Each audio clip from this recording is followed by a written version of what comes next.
Hello student, स्वागत है आप सभी का आशीष सिंह लेक्चर्स के इस लेटेस्ट लाइव स्ट्रीम में। दोस्तों, इस लाइव स्ट्रीम में हम लोग मोललता को डिस्कस करने वाले हैं और इससे संबंधित कुछ न्यूमेरिकल्स करने वाले हैं। हालांकि इसके बाद पढ़ाने का मन तो मेरा मूल वगैरह भी है, बट वो अपने आप में एक सेपरेट टॉपिक है और ये एक ऐसा सांद्रता का पद है जो पढ़ाने के बाद फिर हमें मोल पढ़ना ही पड़ेगा। इसीलिए मैं आज इसको कवर करूंगा क्लास में और फिर हम लोग अगला जो भी क्लास होगा उसके अंदर मोल संकल्पना को पढ़ेंगे। तो एक्चुअल में इस क्लास से भी बहुत ज्यादा इंपॉर्टेंट अगली क्लास होगी आपके लिए, क्योंकि केमिस्ट्री के अंदर चाहे आप कितना ही आगे बढ़ जाएं जीवन में, ये मोल जो है ना, इसकी अंडरस्टैंडिंग ऐसा माना जाता है कि जिसको इसकी अंडरस्टैंडिंग है एक्चुअल में उसको केमिस्ट्री के बेसिक्स आते हैं। मोल के क्वेश्चन बहुत लोग सॉल्व कर लेते हैं, मोल के बारे में ऑलमोस्ट सबने सुना होता है, परंतु इसके पीछे का जो रियल कॉन्सेप्ट है वो बहुत कम लोगों को आता है। इसलिए मैं आपको अगली क्लास में जब मोल पढ़ाऊंगा तो आपको बहुत अच्छे से आना है और पढ़ना है। ठीक है, आज की क्लास हो सकता है छोटी हो, हम दो न्यूमेरिकल्स करेंगे, मोललता को समझेंगे, थोड़ा बहुत रिवीजन करेंगे, दैट्स इट। और इसके बाद सांद्रता के पद सारे खत्म हो जाएंगे आपके, और फिर समय आएगा मोल को पढ़ने का। और मोल को पढ़ने के बाद में खूब सारे न्यूमेरिकल्स का आपके लिए एक तूफान आएगा और आपको न्यूमेरिकल्स को सॉल्व करना होगा। तो ये आपकी स्ट्रेटेजी रहेगी। चलिए आज की क्लास को शुरुआत करते हैं। मोल संकल्पना अगले क्लास में पढ़ेंगे अच्छे से। आज आप पढ़ने वाले हो, हम लोग सांद्रता के वैसे भी बहुत सारे पद पढ़ चुके हैं और आज की क्लास में हमें मोललता का अध्ययन करना है एकदम बढ़िया से। मोललता, मोलैलिटी। देखो, मोललता वैसे अपने आप में बहुत आसान है, बट इसमें कभी कभी बच्चों को एक कंफ्यूजन हो जाता है मोलैरिटी के साथ में।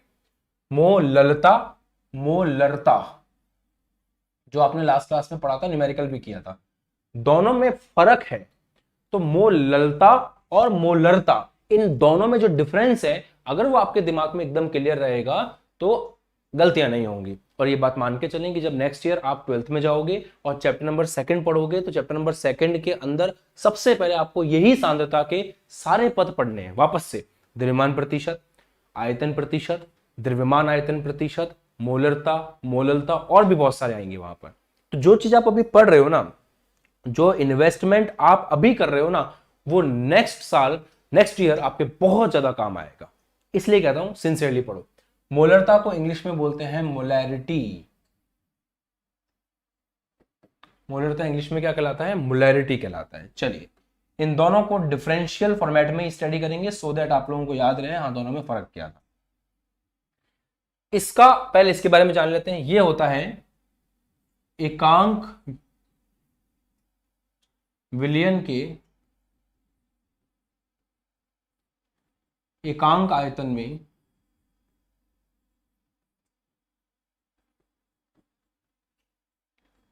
उपस्थित मोलों की संख्या।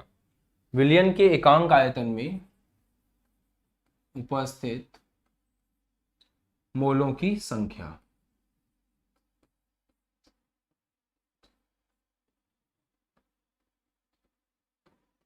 ठीक है, मतलब एकांक आयतन का मतलब क्या है? 1 लीटर। आपने 1 लीटर विलियन लिया। देखो, जो शब्द इंपॉर्टेंट है उसको मैं अंडरलाइन करूंगा और आपको भी उसको अच्छे से याद रखना है। पहली बात, यहां विलियन की बात होती है।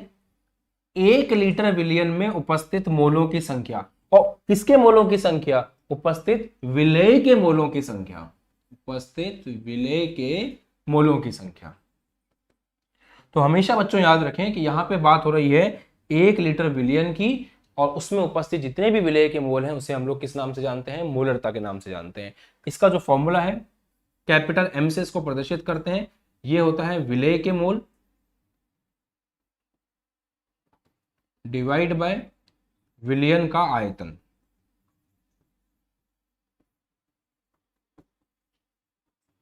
और विलियन का आयतन किस में लेना है आपको? लीटर में लेना है।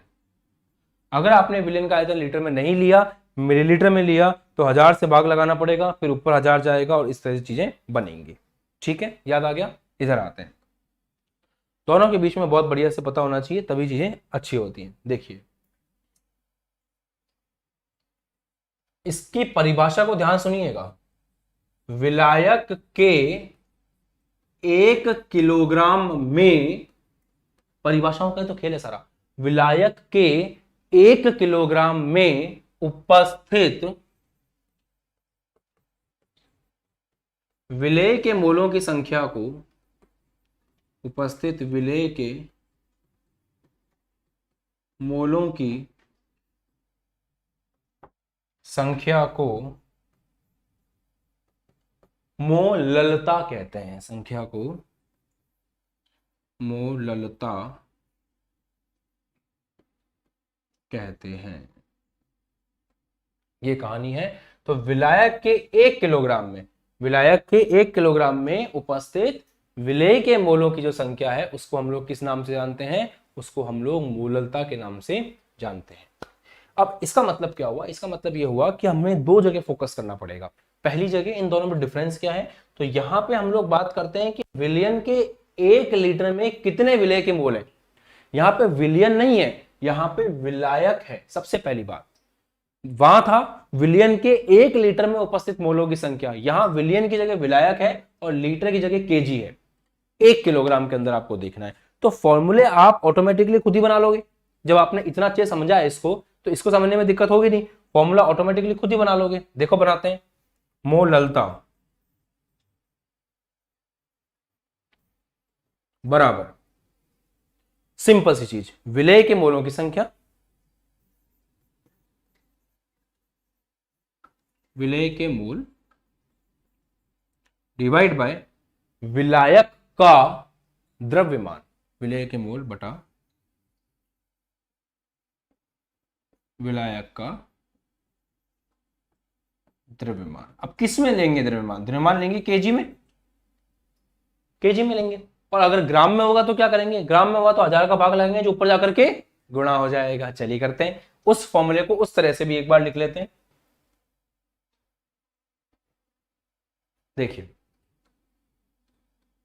ऐसे बनेगा ना कि मोललता बराबर, अब देखो इस फॉर्मूले को पूरा ही खोल के लिख दूं बढ़िया से आपके लिए। तो विलेय के मोल का फॉर्मूला क्या होगा? मोल को वैसे मैं अगली क्लास में पढ़ाऊंगा, बट अभी मैं आपको बता दूं, गुणा विलायक का द्रव्यमान,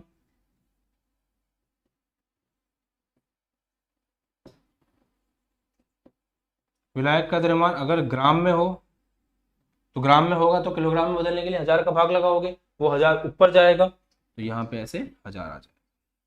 तो ये जो फॉर्मूला है ये भी आपको मिल सकता है, और ये जो फॉर्मूला है इसी फॉर्मूले को आप याद रख लेंगे तो फिर कोई दिक्कत होगी नहीं, और एग्जाम में बहुत बढ़िया तरीके से आप कर पाएंगे, कोई दिक्कत समस्या वाली बात ही नहीं है।